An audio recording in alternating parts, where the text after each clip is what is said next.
Hello everyone, हम लोग study कर रहे हैं chapter number 4 moving charges and magnetism.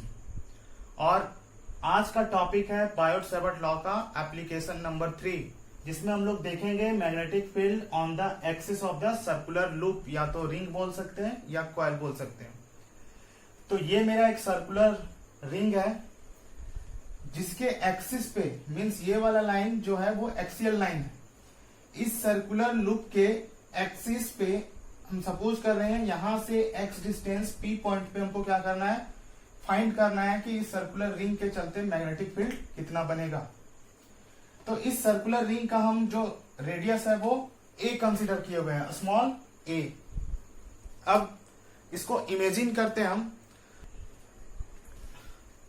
Suppose ये मेरा एक सर्कुलर रिंग है, तो ये फिगर कुछ इस तरीके से, ये फिगर कुछ इस तरीके से, और इसके एक्सिस पे कहने का मतलब है जस्ट ऐसा, ये इसका मिडिल पॉइंट यानी ये इसके एक्सियल लाइन पे। तो P मेरा ये जस्ट एक्सियल लाइन है और इसके एक्सिस पे हमको x डिस्टेंस पे फाइंड करना है मैग्नेटिक फील्ड।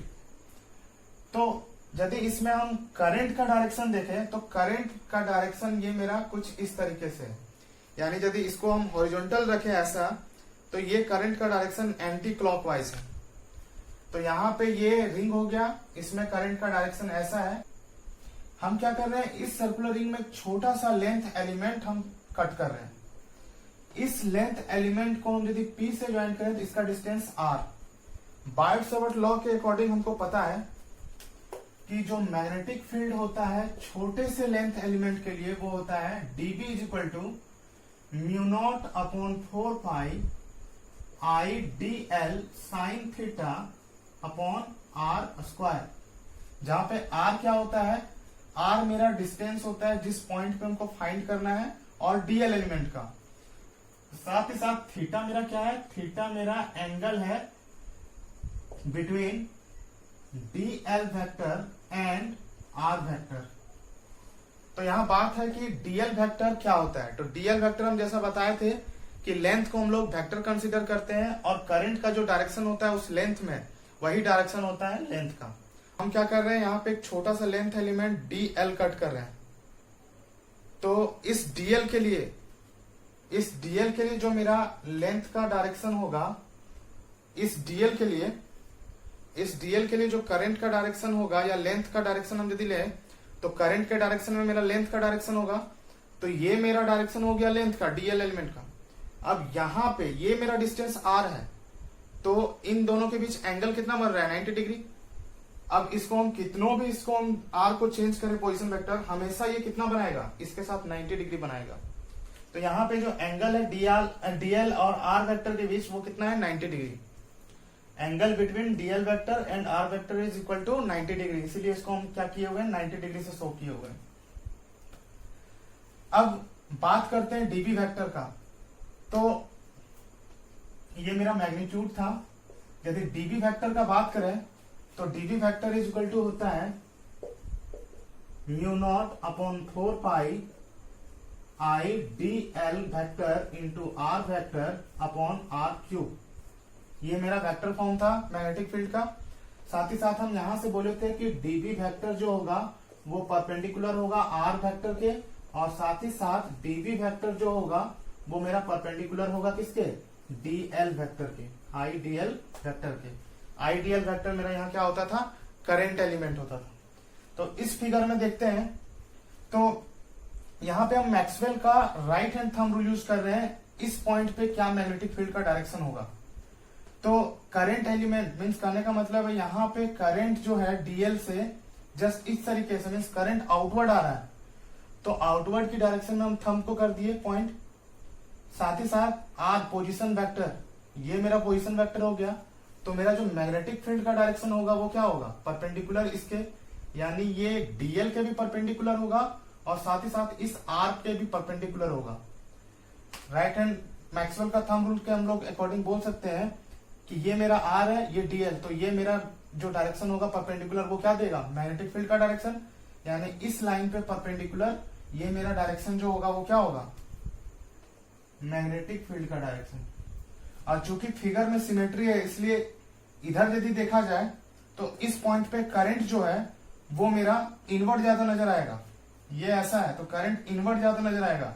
तो हम लोग क्या करेंगे, थंब को पॉइंट करेंगे करंट के डायरेक्शन में और थंब को करंट के डायरेक्शन में पॉइंट करेंगे और ये मेरा जो पाम है ये मेरा 90 डिग्री, यानी ये वाला जो मेरा वैल्यू होगा, ये मेरा जो डायरेक्शन होगा ये मेरा क्या देगा, मैग्नेटिक फील्ड का डायरेक्शन। तो यहाँ पे ये मेरा जो होगा वो क्या होगा, डीवी वेक्टर का डायरेक्शन। इस वाले एंगल को हम क्या कर रहे हैं, फाई कंसीडर कर ले रहे हैं। तो यदि यहां पे एक लाइन हम ड्रॉ करें, एक स्ट्रेट लाइन ड्रॉ करें, तो ये और ये एंगल क्या है, 90 डिग्री है। ये और ये एंगल कितना होगा, 90 डिग्री। तो ये मेरा फाई है तो ये कितना हो जाएगा, 90 डिग्री माइनस फाई। साथ ही साथ ये एंगल 90 डिग्री है, ये मेरा 90 माइनस फाई है तो ये एंगल कितना हो जाएगा, ये भी मेरा क्या होगा, फाई। इसी तरीके से यदि इसमें बात करें तो ये मेरा एंगल 90 डिग्री, तो इसको हम यदि फाई मानते हैं तो ये मेरा एंगल कितना हो जाएगा, 90 डिग्री माइनस फाई।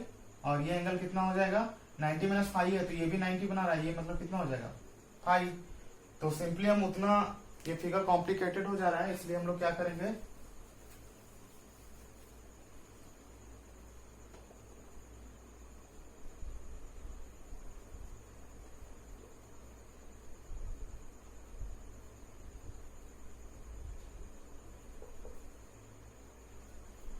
फिगर में हम लोग सिंपली दिखा रहे हैं, ये मेरा फाई कंसीडर कर रहे हैं, ये भी मेरा फाई होगा।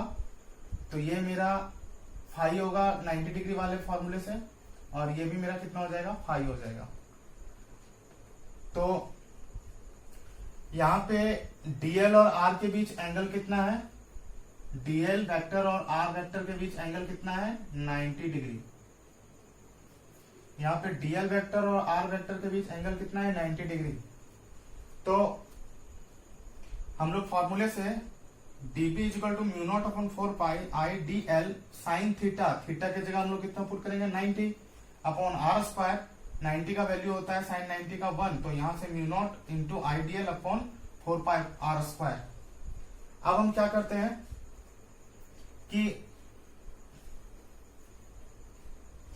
इस छोटे से लेंथ के लिए जो मैग्नेटिक फील्ड का वैल्यू है वो कितना है, mu naught upon 4 pi I D L R square. भी एक मेरा वेक्टर क्वांटिटी है इसलिए इसका एक कंपोनेंट यहाँ डीबी साइन थीटा और ये वाला कंपोनेंट कितना होगा, डीबी कॉस, सॉरी थीटा नहीं, phi, cos phi.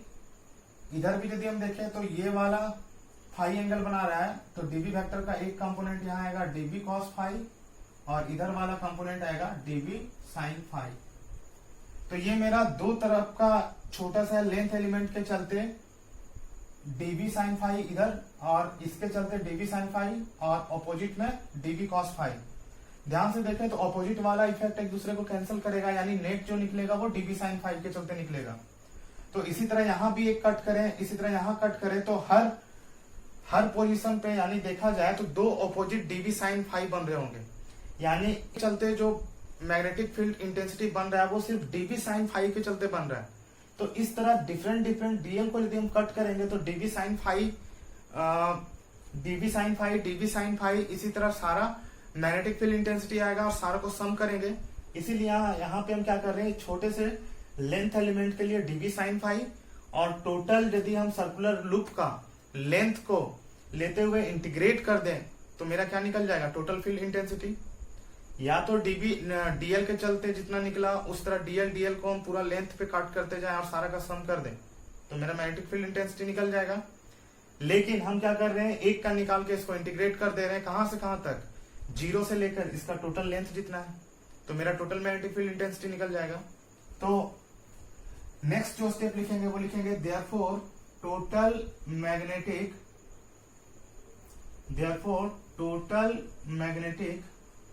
Field intensity कितना हो जाएगा, B is equal to integration of this close loop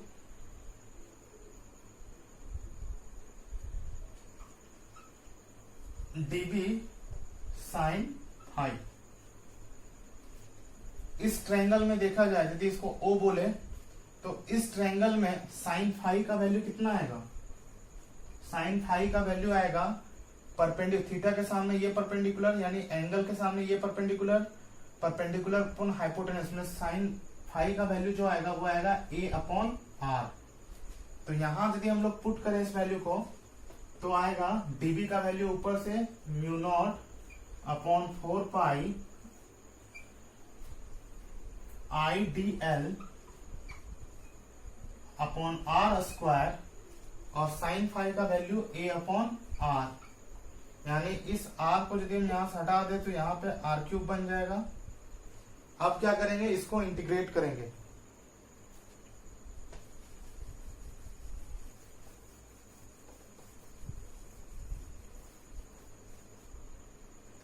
Therefore B is equal to mu naught upon 4 pi मेरा कॉमन हो जाएगा, sorry mu naught upon 4 pi मेरा constant है बाहर हो जाएगा, करंट भी कांस्टेंट है बाहर होगा, और अपॉन R³ R भी मेरा क्या है फिक्स है, तो यहाँ पे रेडियस भी क्या है फिक्स, तो A भी बाहर हो जाएगा। इंटीग्रेशन ऑफ क्लोज सरफेस, और वो किसका इंटीग्रेशन होगा DL का, तो क्लोज सरफेस के लिए यदि DL देखा जाए तो क्लोज लूप के लिए कितना हो जाएगा 2 पाई A, क्योंकि इसका रेडियस कितना है A, तो mu naught upon 4 pi IA upon R³ into 2 pi A। यहां से मेरा 2 पाई 4 पाई को कैंसिल करेगा तो 2 आएगा यहाँ पे, तो मेरा जो रिजल्टेंट आएगा वो आएगा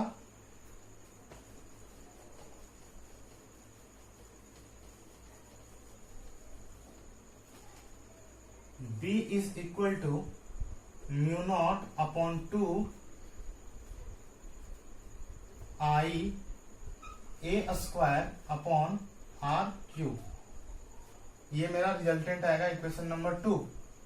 ध्यान से देखा जाए तो इस वाले ट्रायंगल में R का जो वैल्यू होगा, R मेरा हाइपोटेनस है, यहाँ पे ये परपेंडिकुलर और ये मेरा बेस, तो यदि R का वैल्यू लिखे तो R स्क्वायर मेरा जो वैल्यू आएगा वो आएगा R square is equal to A square plus X square, perpendicular का स्क्वायर प्लस बेस का square is equal to hypotenuse का स्क्वायर। तो R यदि यहां से निकालते हैं तो रूट अंडर आएगा A square plus X square, तो R का वैल्यू नीचे में हम यहाँ क्या पुट कर रहे हैं, B is equal to mu naught upon 2 IA square और R³, R का वैल्यू कितना हो जाएगा A square plus X square, तो यहां से पावर 3/2, क्योंकि यहाँ पे क्यूब है और वो पावर हाफ बन जाएगा यानी 3/2।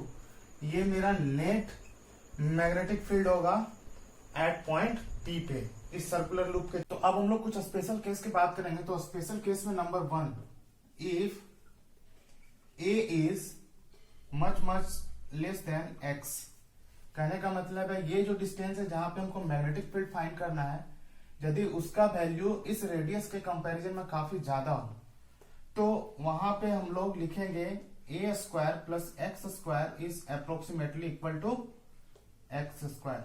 कहने का मतलब है ये A बहुत छोटा है X के कंपैरिजन में, जब स्क्वायर करेंगे तो बहुत ही छोटा टर्म हो जाएगा, यानी हम लोग इसको नेग्लेक्ट कर सकते हैं और इतना इज इक्वल टू अप्रोक्सीमेटली लिख सकते हैं X square. Then equation 3 becomes, therefore from equation 3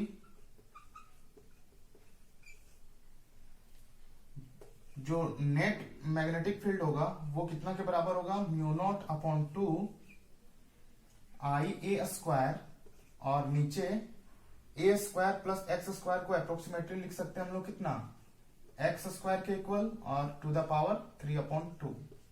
यहां से यदि 2 कैंसिल होगा तो हम लोग 2 को रिप्लेस करते हैं, तो ये नीचे में आएगा क्या, X का क्यूब। ये मेरा इक्वेशन नंबर 4। तो ये मेरा मैग्नेटिक फील्ड का वैल्यू कब होगा, जब ये A काफी छोटा होगा इस X के कंपैरिजन में, मींस रेडियस काफी छोटा होगा जिस डिस्टेंस पे हमको फाइंड करना है मैग्नेटिक फील्ड। अब सेकेंड केस का बात करें तो सेकेंड केस जस्ट इसका रिवर्स है। कहने का मतलब है कि यदि ए मेरा काफी बड़ा होगा एक्स के कंपैरिजन में। कहने का मतलब है ये एक्स का डिस्टेंस काफी छोटा होगा और ए काफी बड़ा होगा। तो उस समय हम लोग ए स्क्वायर प्लस एक्स स्क्वायर को लिख सकते हैं अप्रोक्सीमेटली ए स्क्वायर, ये टर्म को नेग्लेक्ट कर देंगे। तो इक्वेशन जो मेरा 3 है, therefore equation 3 becomes b is equal to mu naught upon 4 pi i a square upon, यहाँ पे इतना इज इक्वल टू लिख सकते हैं ए स्क्वायर, यानी ए स्क्वायर का पावर 3/2। यहां से 2 कैंसिल हो जाएगा, तो मेरा फाइनल जो वैल्यू आएगा ये ए क्यूब, यानी यहां से ये ए कैंसिल, ए स्क्वायर तो नीचे ए, यानी ये जो फाइनल वैल्यू आएगा वो आएगा I upon A, mu naught upon 4 pi into I upon A. तो ये दो स्पेशल केस था।